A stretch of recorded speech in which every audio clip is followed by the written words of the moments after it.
13 de marzo de 1781. Un músico mediocre, organista de una pequeña iglesia, pero un gran aficionado a la astronomía, está a punto de pasar a la historia. Se trata de William Herschel. Su afición a la astronomía le había llevado a construirse él mismo telescopios cada vez mayores, hasta conseguir uno de unos 6 metros de largo que proporcionaba 200 aumentos. Herschel, como cada noche, se pone a la tarea de observar el cielo nocturno. Esa noche toca observar la constelación de Géminis.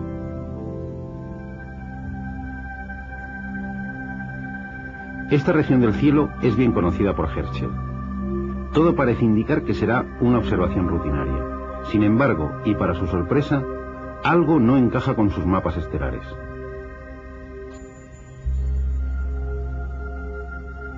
En medio de las estrellas conocidas aparece un objeto extraño. Un pequeño disco de diámetro apreciable, es decir, algo que no es una estrella. Quizá fuese un cometa. Seguro que esa noche Herschel no pudo dormir. La noche siguiente miró la misma zona del cielo. ¿Y qué vio? El pequeño disco se había movido.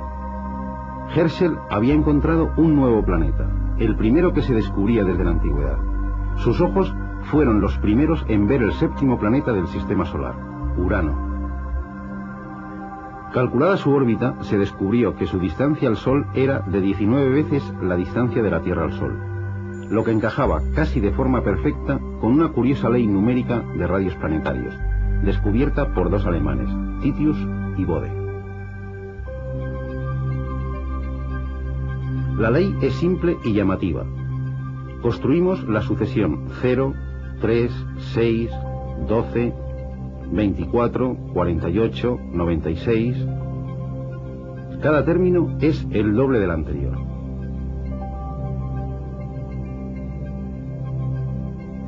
Sumamos 4 a cada término y lo dividimos por 10. Obtenemos 0,4, 0,7, 1, 1,6, 2,8, 5,2, 10, 19,6. Si comparamos estos números con las distancias de los planetas al Sol, medidas en unidades astronómicas, es decir, tomando como unidad la distancia Tierra-Sol, la aproximación es extraordinaria. Pero hay algo que falla. No hay ningún planeta que se corresponda con la distancia 2,8. Este planeta ausente resultó no ser un verdadero planeta.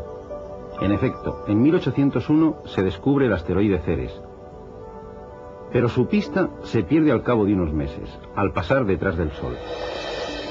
Con los pocos datos de esas escasas observaciones, un joven matemático alemán de 24 años, Carl Friedrich Gauss, realizó los cálculos de su órbita y señaló hacia dónde tenían que apuntar los telescopios para reencontrar a Ceres. Y en efecto, allí estaba. Y tras la órbita de Ceres, las de Palas, Vesta y Juno.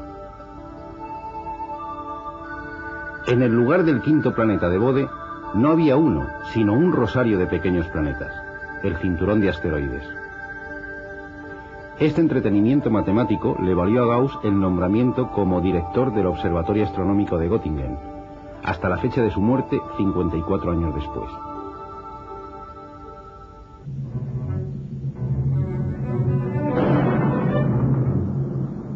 En 1811, justo cuando los ejércitos de Napoleón extendían sus dominios por toda Europa, un brillante cometa hizo su aparición en el cielo. Muchos lo interpretaron como una señal divina que anunciaba el declive del emperador francés. Para Gauss fue la ocasión de comprobar el poder de sus teorías y métodos de cálculo. Y en efecto, el cometa parecía seguir con toda precisión los pasos marcados por él. Por cierto, y aunque el cometa en nada tuviera que ver, el invierno siguiente fue testigo del desastre del ejército napoleónico en las heladas estepas rusas. Este es un pizarrín como los que se usaban antiguamente en las escuelas. Con uno similar, Gauss asistió a la edad de 10 años a su primera clase de aritmética. El maestro les planteó un problema de aritmética elemental nada simple para alumnos de esas edades. ¿Cuánto suman los 100 primeros números?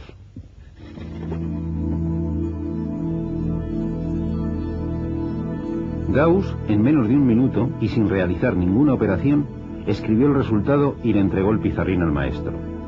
Había escrito este número, 5050, que es el resultado correcto. ¿Cómo lo hizo? Sencillamente sumando por parejas, el primero y el último, el segundo y el penúltimo, el tercero y el antepenúltimo. Los resultados de cada una de estas sumas coinciden y siempre valen 101. Para obtener el resultado final, basta contar el número de parejas, 50, y multiplicarlo por el resultado de cada suma. 50 por 101 igual a 5050. El maestro descubrió que tenía ante sí a un auténtico genio matemático. A la edad de 18 años, Gauss realiza un descubrimiento que por sí solo le habría hecho pasar a la historia de las matemáticas. Tiene que ver con estos dos instrumentos, una regla y un compás. Euclides demostró que utilizando exclusivamente una regla y un compás, es decir, trazando solo rectas y círculos, se pueden construir los polígonos regulares de 3, 4, 5 y 15 lados.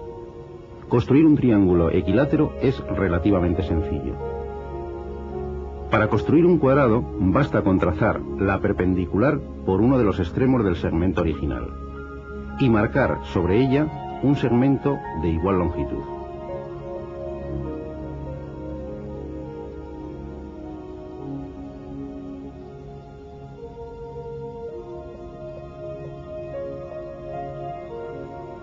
El compás nos proporcionará el cuarto vértice.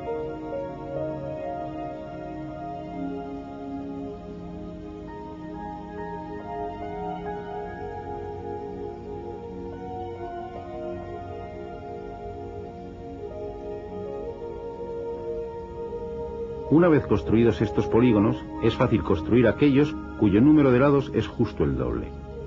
Es decir, el hexágono,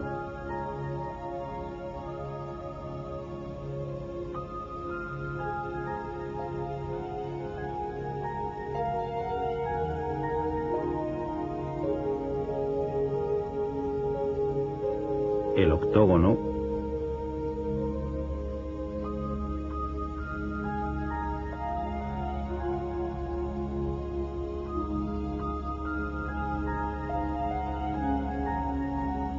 o el dodecágono. Desde los tiempos de Euclides se pensaba que era imposible construir con regla y compás exclusivamente polígonos regulares con un número de lado distintos de estos. La aportación de Gauss, que dejó perpleja a la comunidad matemática de la época, consistió en demostrar que era posible construir el polígono regular de 17 lados. Pero no se conformó con demostrarlo teóricamente, sino que descubrió la forma de construirlo. Una construcción similar a esta. Disfrútenla.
Gauss también demostró que los únicos polígonos que se pueden construir geométricamente son los que tienen un número de lados de una de estas dos formas, 2 elevado a n o 2 elevado a 2 elevado a n más 1.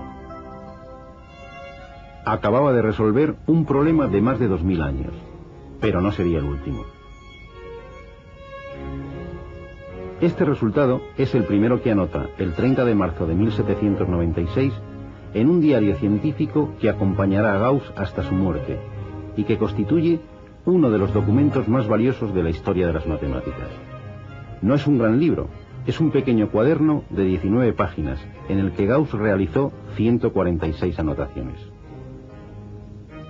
Por desgracia para la ciencia, muchos de los descubrimientos anotados por Gauss en este cuaderno no vieron la luz hasta 1898, 43 años después de su muerte. El 10 de julio de 1796, Gauss, que solo tiene 19 años, hace una extraña anotación. Eureka, número igual a delta más delta más delta.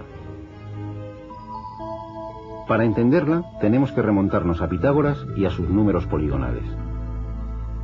Los números triangulares son los que se pueden representar mediante puntos formando triángulos. 0, 1, 3, 6, 10, 15, 21...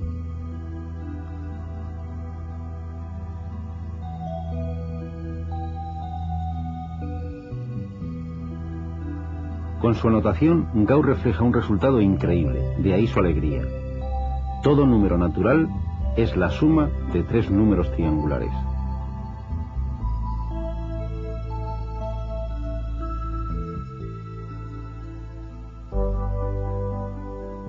Los descubrimientos de Gauss no se limitan a la teoría de números.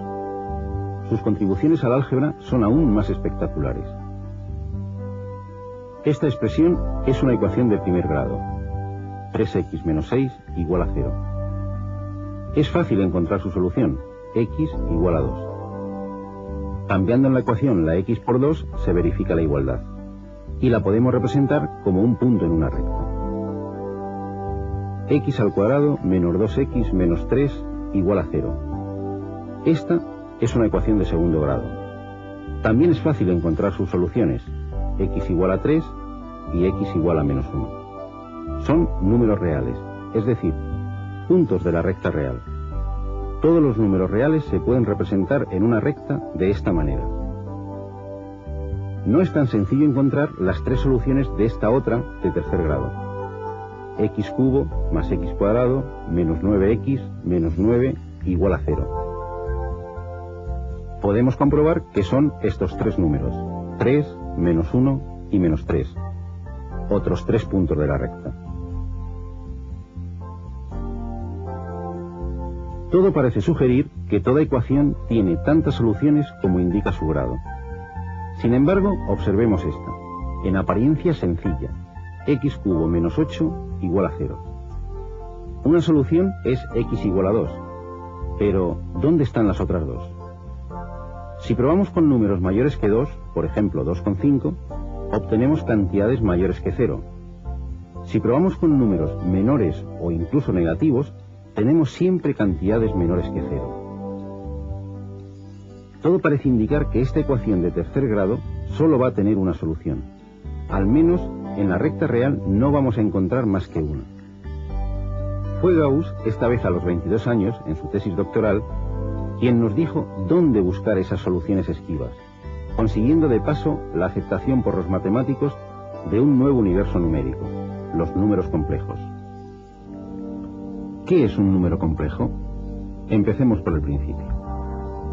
Al resolver algunas ecuaciones, aparece en las soluciones la raíz de menos 1. Decididamente, ningún número real elevado al cuadrado vale menos 1. Es decir, la raíz de menos 1 no es ningún punto de la recta real. La idea genial de Gauss fue situar la raíz de menos 1 en un eje perpendicular a la recta real, el eje de los números imaginarios. El complejo 3 más 4i, que significa 3 unidades reales y 4 imaginarias, será este punto. Menos 2 menos 4i será este otro. Así, cada número complejo estará representado por un punto en el plano. Volvamos a nuestra ecuación x cubo menos 8 igual a 0. Pues bien, Gauss demostró que esta ecuación tiene tres soluciones que son tres puntos del plano complejo. La solución evidente es x igual a 2. Las dos soluciones ocultas son los números complejos -1 más raíz de 3i y -1 menos raíz de 3i, que al unirse forman un triángulo equilátero.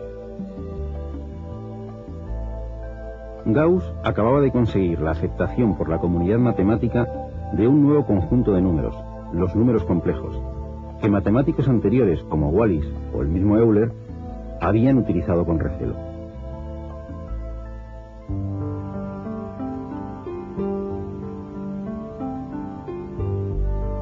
Desde Euclides, pocos habían cuestionado su famoso quinto postulado.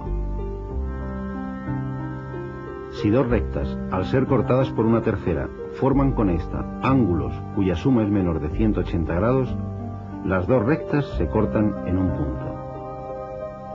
Postulado históricamente más conocido como postulado de las paralelas. Por un punto exterior a una recta solo se puede trazar una paralela a la misma. En el siglo XVIII, Legendre demostró que este postulado es equivalente a afirmar que la suma de los ángulos de un triángulo es igual a 180 grados.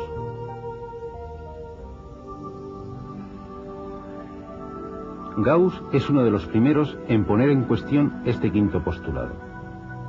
En un plano, efectivamente, los tres ángulos de cualquier triángulo suman 180 grados. Pero esto no es cierto si transformamos el plano en una esfera. Una esfera es una superficie de curvatura positiva. En ella las rectas se han convertido en círculos máximos. Y con arcos de estos círculos máximos podemos construir triángulos como este. Este ángulo del triángulo mide 90 grados, pero el segundo también mide 90 grados. Y el tercero también mide 90 grados, es decir, la suma de los ángulos es mayor que 180 grados.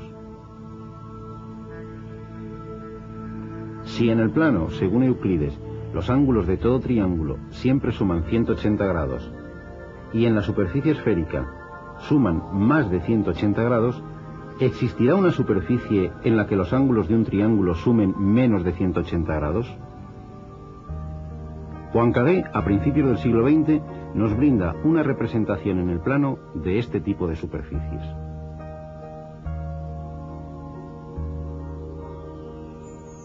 Pero es más fácil imaginarlo en el espacio. Sería una superficie de curvatura negativa, algo parecido a un embudo que se estrecha y se prolonga indefinidamente. Se le llama pseudoesfera. En estas superficies, las líneas más cortas entre dos puntos no son rectas, se llaman geodésicas.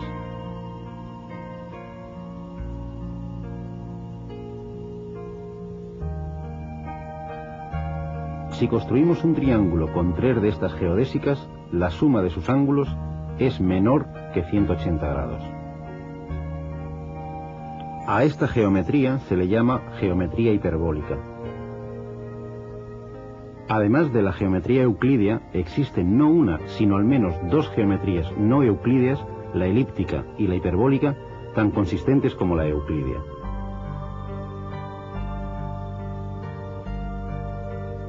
Una de estas geometrías no euclídeas serviría un siglo más tarde como modelo matemático a Albert Einstein para su teoría de la relatividad. En la primera mitad del siglo XIX, dos jóvenes matemáticos, el húngaro János Bolyai y el ruso Nikolai Lobachevsky, habían publicado casi simultáneamente su descubrimiento de la geometría hiperbólica.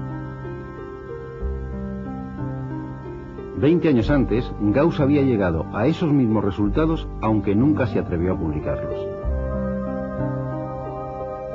Pero las actividades de Gauss no se limitaron al mundo de las matemáticas y al de la astronomía. Gauss colaboró con el físico Wilhelm Weber en numerosos experimentos sobre magnetismo. A ellos les debemos el invento del magnetómetro, un instrumento para medir la intensidad del campo magnético. Y fueron ellos los autores del primer mapa magnético de la Tierra. No es ninguna casualidad que la unidad de densidad de flujo magnético se llame Gauss. Por cierto, Gauss y Weber se comunicaban entre sus despachos del Observatorio Astronómico y la universidad, separados más de 2 kilómetros, a través de un telégrafo de su invención, unos cuantos años antes de que Morse emitiese su primer mensaje telegráfico.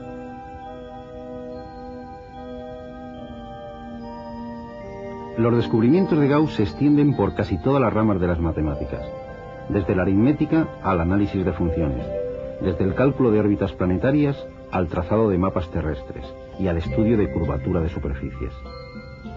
Muchas de sus aportaciones no han podido ser apreciadas en todo su valor hasta bien entrado el siglo XX. A pesar de su muerte una fría mañana de febrero de 1855, podemos afirmar que Gauss vive hoy en todo lugar de la matemática. Sin duda, no es exagerado el apelativo con el que se le conoce entre la comunidad científica: el príncipe de los matemáticos.